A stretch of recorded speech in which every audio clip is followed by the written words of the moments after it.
আসসালামু আলাইকুম দর্শক। তো আজকে চলে আসলাম আমাদের একটি নতুন ভিডিওতে। তো আমাদের কাছে একটি ব্লুবেরি কোম্পানির একটি ইন্ডাকশন কুকার আসছে।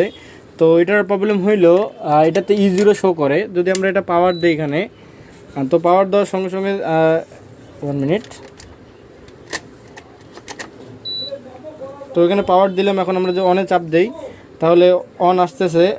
তারপর আমরা যদি এখন ফাংশনে যাই তো এখানে 1200 ওয়াট দেখাচ্ছে। আমরা যদি কোনো পাতিল এখানে বসাই তাহলে দেখেন 1200 ওয়াট নিয়ে আপনার ছাড়িয়ে দেয়, আবার নিয়ে আবার ছাড়িয়ে দেয়, E0 বারবার শো করে। কোনো রকম পাতিলটা গরম হয় না। তো এটা কী কারণে আসে এবং এটার সমাধান কি সেটা আজকে আমরা আমাদের ভিডিওতে দেখব। তো আর কথা বাড়াবো না, চলে আমাদের ভিডিও শুরু করা যাক।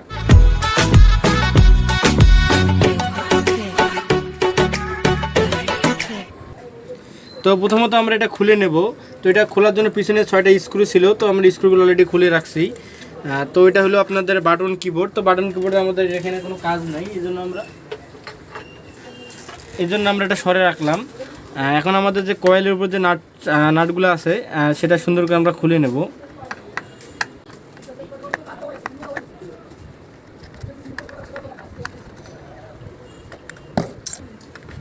তো কয়েলের স্ক্রু খোলা শেষ। এটি সেন্সরের লাইন। তো সেন্সরটা আমরা খুলে নিলাম। এখন আমাদের যে সার্কিট বোর্ডটা আছে সেটার নাটগুলো আমরা সুন্দর করে খুলে নেব। বডি থেকে আলাদা করা শেষ।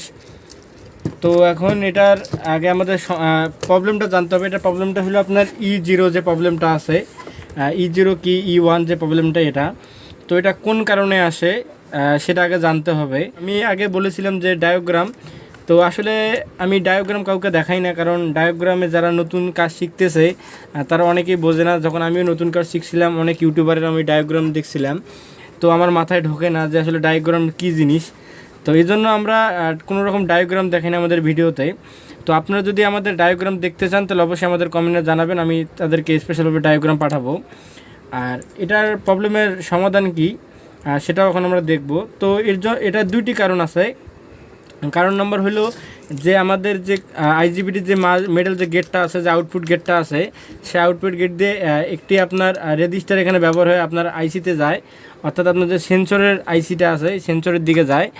এই যে গ্রাউন্ড পয়েন্টটা, এই মেটাল পয়েন্টটা মানে আইজিবিটির যে আউটপুট যে গেটটা আছে সেই গেটটা দিয়ে মাদার পয়েন্ট দিয়ে যেখানে যে একটি 820K যে রেজিস্ট্যান্স আছে, এই রেজিস্টারের মাধ্যমে আপনার সেন্স কি আপনার মনে করেন ফ্রিকোয়েন্সি যেটাই হোক সেটা আপনার এই সার্কিটে যায়, আইসিতে যায়, তখন আপনার E0 এলাকাটা সরে যায় এবং তখন সার্কিটটা স্টার্ট হয়। তো যে 820K রেজিস্ট্যান্সটা আছে এটা ড্যামেজ হয়ে গেছে। তো এটা মাপলে বুঝতে পারবেন।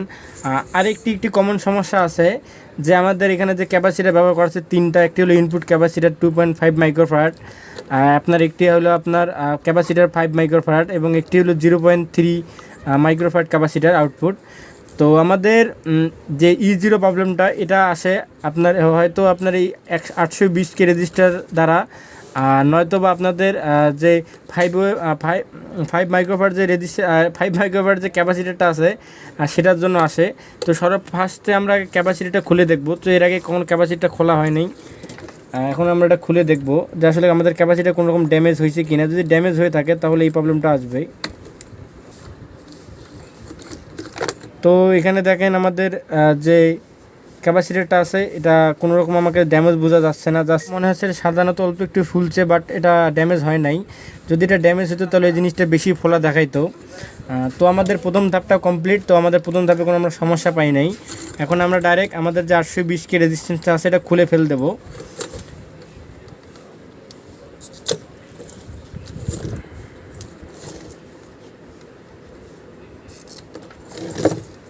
তো এইটা হলো 820K রেজিস্ট্যান্স। কারো যদি বোঝার সমস্যা হয় তো ওখানে দেখবেন আপনার সার্কিট বোর্ডে দেওয়া আছে এটার মান 820K রেজিস্ট্যান্স।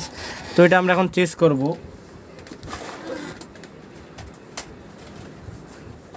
তো আমাদের এইটাও একটু 820K রেজিস্ট্যান্স, এটাও 1 ওয়াট প্লাস এটাও 1 ওয়াট। তো আমরা এর পরিবর্তে এটা এখন এখানে দিব। এটার কোনো প্লাস মাইনাস দিক হয় না, যেটা আপনারা যেভাবে মন চায় ঠিক সেভাবে আপনারা বসাতে পারেন। এটাকে দেওয়ার পর সুন্দর করে সোল্ডারিং করে নিতে হবে।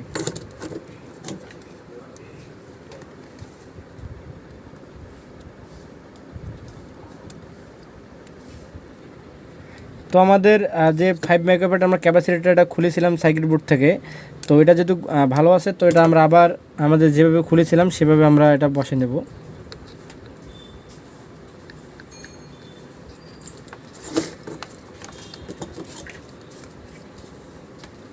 সার্কিট বোর্ডটা যেভাবে খুলেছিলাম ঠিক সেমভাবে এখানে বসাবো। বসার পর আমরা এটা চেক করে দেবো যে আমাদের কাজটা ওকে হয়েছে কিনা। তো এটি ফ্যানের লাইনের পয়েন্টে দিলাম, প্লাস আমাদের সেন্সর।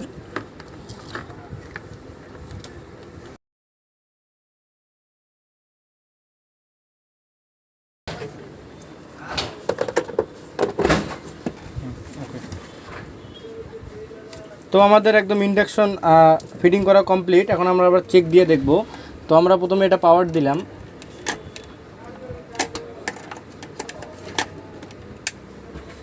তো আমরা এখন পাওয়ার দিলাম, তো এখানে দেখেন অন আছে, তো আমরা অন করলাম, অন করার পর ফাংশনে দিলাম, তো এখানে 1200 ওয়াট দেখাচ্ছে। এখন এখানে একটি স্টিল জাতীয় জিনিস দিতে হবে, স্টিল জাতীয় জিনিস দিলে এটা চালু হবে। তো আগে আমরা একটা পটে পানি ঢালিয়ে নিলাম, খালি পট থাকলে পটটা পোড়া যেতে পারে। তো এখানে আমরা বসে দিলাম। তো দেখেন আমাদের এখন পানিটা গরম হচ্ছে এবং শব্দ হচ্ছে। যদি আমরা চাই বাড়িতে পারবো, যদি চাই আমরা কমাইতে পারবো, এটা কোনো সমস্যা না। তো আমাদের ভিডিও যদি ভালো লেগে থাকে তো আমাদের চ্যানেলকে লাইক, কমেন্ট, সাবস্ক্রাইব, শেয়ার অবশ্যই করবেন, যাতে আমাদের নতুন ভিডিও আপনাদের কাছে খুব সহজে পৌঁছতে পারে। তো আজকের মতো আসসালামু আলাইকুম, দেখা হবে একটি নতুন ভিডিওতে।